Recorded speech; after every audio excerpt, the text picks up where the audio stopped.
बाबा साहब डॉक्टर भीमराव अंबेडकर, बाबा साहब डॉक्टर भीमराव अंबेडकर। बाबा आपका मिशन अधूरा हम सभी करेंगे पूरा। बाबा आपका मिशन अधूरा हम सभी करेंगे पूरा। बाबा आपका मिशन अधूरा हम सभी करेंगे पूरा।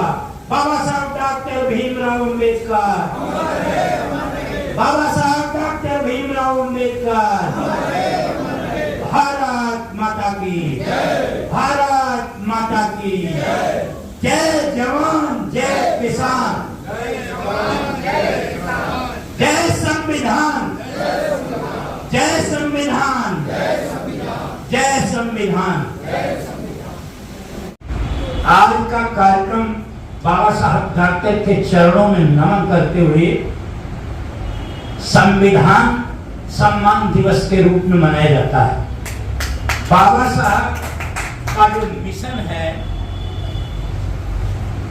एक शायर के शब्दों में, मेरी कश्ती को सराहो मेरे हमराह चलो, मैंने एक समाज जलाई है हवाओं के खिलाफ।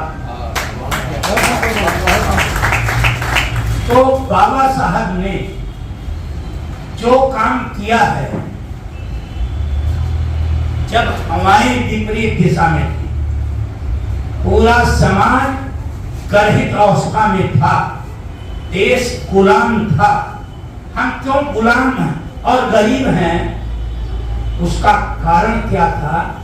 उसको बाबा साहब डॉक्टर भीमराव अंबेडकर ने शिक्षा लेकर समझा, क्योंकि उन्होंने कोलंबिया विश्वविद्यालय में लगातार 18 घंटे वहां के पुस्तकालय में अध्ययन करके सब बातों को समझा। उन्होंने 2 विश्वविद्यालय से पीएचडी की, लंदन स्कूल ऑफ इकोनॉमिक्स से पीएचडी वहां की थी, और कोलंबिया विश्वविद्यालय में तो उनका इतना सम्मान है कि सबसे ज्यादा पुस्तकों का अध्ययन विश्व का किसी छात्र ने अगर किया तो बाबा साहब डॉक्टर भीमराव अंबेडकर ने। मैं आप लोगों के बीच में ये बताना चाहता हूं कि बाबा साहब डॉक्टर अंबेडकर की निजी लाइब्रेरी थी, पुस्तकालय था, जिसमें 33,000 से लेकर लगभग लोग कहते हैं कि 50,000 तक किताबें। तो इतना बड़ा विद्वान, जिसने पूरे समाज और देश को उद्वेलित कर दिया कि अगर वो चाहते तो वो बहुत बड़ा काम करते, बहुत बड़े आदमी रहते और आराम का जीवन उनका परिवार जीता। लेकिन उन्होंने अपने परिवार को छोड़कर विदेश में उन लोगों के लिए काम किया जो लोग समाज के इतिहास के पन्नों में कहीं दर्ज नहीं थे, जिनका कोई इतिहास नहीं था। पिछड़े, दलित, शोषित, पीड़ित और हर वर्ग के गरीब लोग, सभी लोगों के लिए बाबा साहब डॉक्टर अंबेडकर ने काम किया। लोग यह धारणा गलत रखते हैं कि बाबा साहब ने केवल उपेक्षितों और प्रताड़ितों के लिए और शोषितों के लिए काम किया। सबके लिए काम किया। रिजर्व बैंक ऑफ इंडिया बाबा साहब ने कोई दलितों के लिए बनाया था? उन्होंने इसकी स्थापना की, शायद बहुत कम लोगों को पता हो कि भारत की उन्नति तभी होगी जब एक रिजर्व फंड होगा हमारे पास। तो इतने बड़े अर्थशास्त्री थे, कानूनविद थे। उन्होंने कहा कि हमारे यहाँ गरीबी अज्ञानता के कारण है, अशिक्षा के कारण है। हमें आधी रोटी खानी चाहिए, लेकिन अपने बच्चों को पढ़ाना चाहिए, स्कूल भेजना चाहिए, लाइब्रेरी में उनको अध्ययन करवाना चाहिए। आज शिक्षा का और चिकित्सा का व्यवसायीकरण हो गया है और सत्ता का केंद्रीकरण हो रहा है। संविधान पर लगातार चोट हो रही है। हमने इसलिए संविधान सम्मान दिवस यहाँ पर रखा है बाबा साहब के जन्मदिन पर कि संवैधानिक संस्थाओं पर लगातार प्रहार किया जा रहा है और जो लोग सत्ता में बैठे हैं उनकी मंशा में खोट है। वो बाबा साहब डॉक्टर अंबेडकर का नाम तो लेते हैं लेकिन उनके मन में मनुस्मृति है और मन में मनुस्मृति की बात करते हैं। वो हमेशा ये चाहते हैं कि हमेशा वर्ग रहे, हम उनके ऊपर राज्य करते रहें, क्योंकि जब ज्यादा गरीब और अशिक्षित रहेंगे लोग तो उन पर आसानी से अपनी बात मनवाई जाएगी, राज्य किया जा सकता है। और बाबा साहब डॉक्टर अंबेडकर ने कहा है कि इस देश में और बड़े बड़े जो यहाँ पर चित्र लगे हुए हैं ये उन महान विचारकों के हैं उन बुद्धिजीवी वर्ग के हैं, उन ऋषियों और महर्षियों के हैं जिन्होंने हमेशा ये कहा है कि सबसे पहले अज्ञानता को दूर करो, प्रकाश को फैलाओ, तभी जाकर इस देश की गरीबी करो। पाखंड से, जातिवाद से, वर्गवाद से इस देश की गरीबी कभी दूर नहीं होगी, गरीबी बढ़ेगी। और आज आप देख रहे हैं, आप लोग बुद्धिजीवी हैं कि इस देश में लगातार अंधविश्वास, पाखंड फैलाया जा रहा है। पाखंड किसे कहते हैं गुरुदेव को ज्यादा पता है। जो चीज है ही नहीं, जो कभी प्रचलन में नहीं थी और उसे कहना कि ये है, ये पाखंड है। जो है ही नहीं वो कैसे सही हो सकती है। तो हमें ये समझना होगा। और हमारी बहनों के लिए, महिलाओं के लिए बाबा साहब अम्बेडकर ने सबसे बड़ा काम किया कि उन्हें संपत्ति का अधिकार दिया, समानता का अधिकार दिया, उन्हें ताकत दी।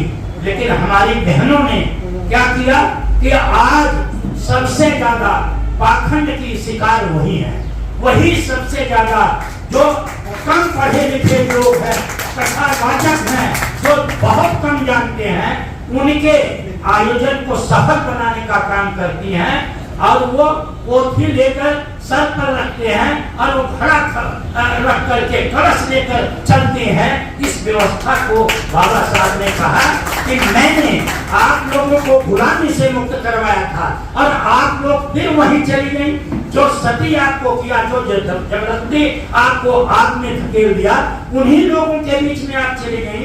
तो बहनों को हमारे समझना पड़ेगा कि बाबा साहब ने आपके लिए कितना बड़ा काम किया और आप लोग समाज को उद्दीपित करें। जो मैं तो आप अध्यक्षता कर रही हैं आशा कुमार जी, मैं इनसे निवेदन करूंगा कि आप लोगों को तैयार करो, महिलाओं को, और कहो कि आपका उद्धार अपने बच्चों को पढ़ाने में, उन्हें शिक्षा दिलाने में और बड़ा काम करने में होगा। ये पाखंड फैलाने में, भ्रम फैलाने में, गंगा नहाने में, गंगा नहाए अगर कोई न तर गए तो मछली क्यों न तैरी, जिसका गंगा जी ने तो हमें ये काम करना पड़ेगा। और हम ये मिशन, ये उद्देश्य है जिसमें आप लोग सारे लोग सहयोगी हैं, हम लोग सहयोग कर रहे हैं इस मिशन को आगे बढ़ाना। क्योंकि जब तक इस देश के अंदर पाखंड, झूठ और लूट का साम्राज्य रहेगा, जब निर्जलता पूर्वक लूट रहेगी, क्योंकि वो जानते हैं कि हम निर्जलता पूर्वक लूट करेंगे और भगवान जी का भजन कर देंगे तो हमें कोई पाप नहीं लगेगा। पाप तो तुम्हें लगेगा ही लगेगा, चाहे तुम कितना गंगा जी में नहाओ। अगर तुम लोगों का हक खा रहे हो, लोगों का लूट रहे हो, तो आपको निश्चित तौर पर उसका बदला लेना ही पड़ेगा। इसलिए मेरे दोस्तों, हम लोगों को जागरूक रहना है और समाज में सद्भाव, भाईचारा, प्रेम, न्याय और बंधुत्व की भावना को कायम करना है। क्योंकि नफरत, असहिष्णुता और ईर्ष्या, द्वेष, अहंकार का जितना वातावरण इस देश में बन रहा है, ये बनाया जा रहा है। हम आप समझ नहीं पा रहे हैं, हम ये समझने की कोशिश नहीं करते। ये बनाया इसलिए जा रहा है और जो अंधविश्वास फैलाया जा रहा, जो पाखंड फैलाया जा रहा, इसलिए फैलाया जा रहा है कि हम उसमें फंसे रहे, उसे देखते रहे कि यहाँ पर जाना है, वहाँ पर हम इसमें बिजी हैं। वो और जो है विनोद त्रिपाठी कहते हैं ठग जो है लूट लिया गठरी, और हम देखते रह गए। अब तो ये ठग जो है गठरी को लूट रहे हैं। हमें सावधान रहने की जरूरत है, अपने बच्चों को पढ़ाने लिखाने की जरूरत है। और जो वक्ताओं ने बोला है उस पर भी अमल करने की जरूरत है, क्योंकि हम बाबा साहब ने एक बात बहुत बड़ी कही थी कि मेरी पूजा मत कीजिए, मेरे लिखी हुई किताबों को पढ़िए, मेरे विचार पर चलिए, तब इस देश का उद्धार होगा, जब आपका कल्याण होगा, आपके बच्चों का कल्याण होगा। इन्हीं शब्दों के साथ मैं आप लोगों का बहुत बहुत धन्यवाद करता हूं और आशा करता हूं कि आप लोग इस मिशन को आगे बढ़ाने में तन मन से लगेंगे, और धन तो मेरे गुरुजी दे दिए हैं, मैं बहुत बहुत धन्यवाद करता हूँ। बहुत बढ़िया।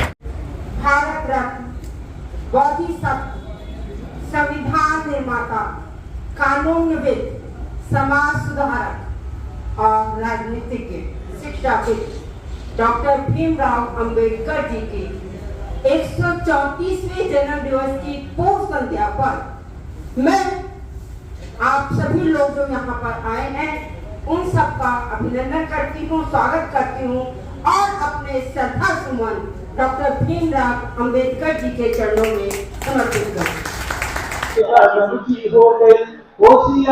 नमस्कार, प्रणाम। मैं खुशबू तिवारी आप सभी के बीच रूबरू हूँ GNA न्यूज चैनल के माध्यम से। आप सभी इसको देखिए, सुनिए, ढेर सारा प्यार दीजिए और चैनल को सब्सक्राइब करिए। बहुत बहुत धन्यवाद।